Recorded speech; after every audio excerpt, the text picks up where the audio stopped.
If we want to edit this element over here, we simply have to click on it.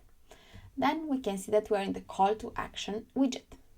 We have the content settings over here, the style over here, and the advanced settings over here. By going back to content, we can see the skin from over here, like so. We can see the image over here by clicking on it.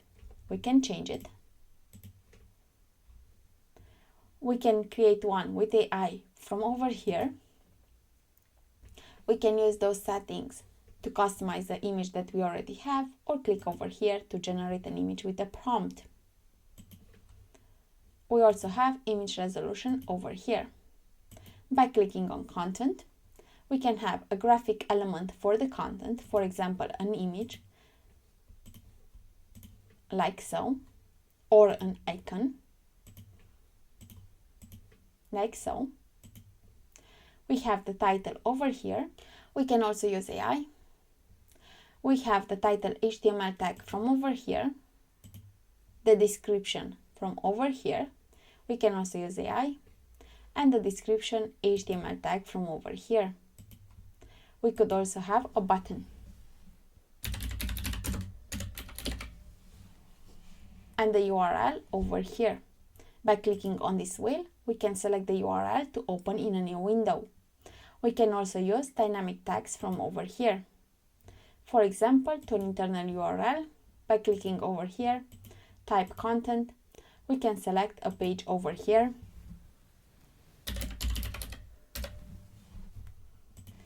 And now, when someone will click on this button, they are going to be taken to the gallery page.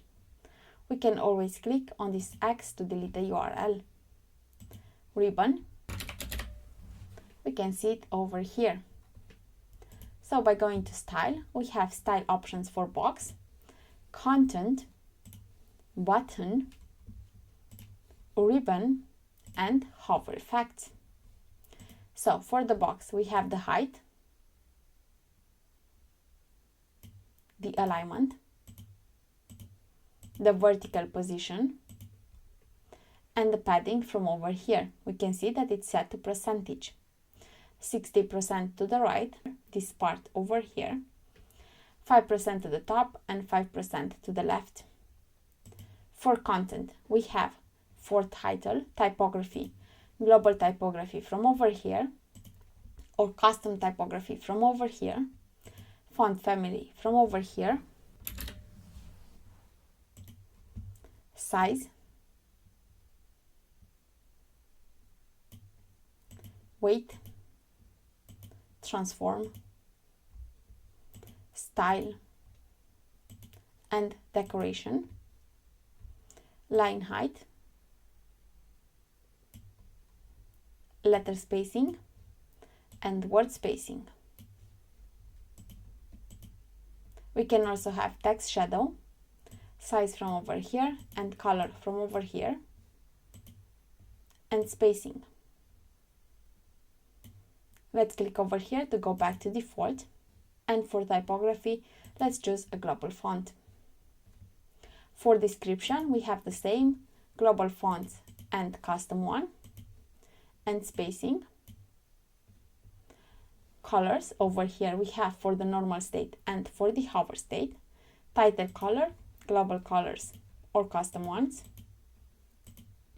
Description colors, global ones or custom ones. And button color.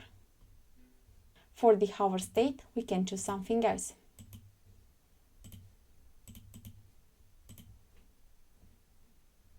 Like so. For the button, we have typography with global fonts, custom fonts, text shadow, and we have the color for the normal state and for the hover state. The text color from over here, background color from over here, and border color. And for the hover state, like so. Border width and border radius. And we also have box shadow. with the color from over here, the opacity from over here, horizontal distance, vertical distance, blur, spread, and the position. Okay, let's click over here to go back to default, and we also have padding. For the ribbon, we have background color. We can choose a global color or custom one, text color, global one or custom one, distance, typography, global fonts or custom ones, and box shadow with the color from over here, opacity from over here, horizontal distance, vertical distance, blur,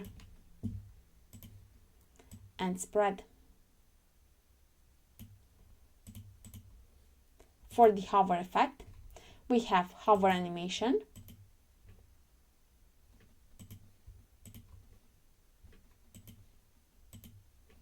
like so, animation duration,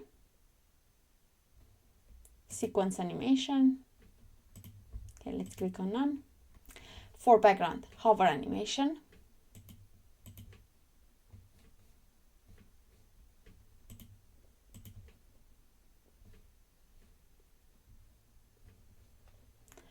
overlay color. We can choose a custom color from over here and the opacity from over here. This is for the normal state. CSS filter if you want to.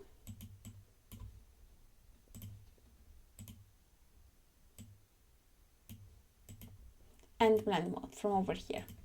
For the hover state, overlay color if you want to, and CSS filter. Like so. And we also have transition duration. For the advanced settings, we can choose margin, paddings, and so on.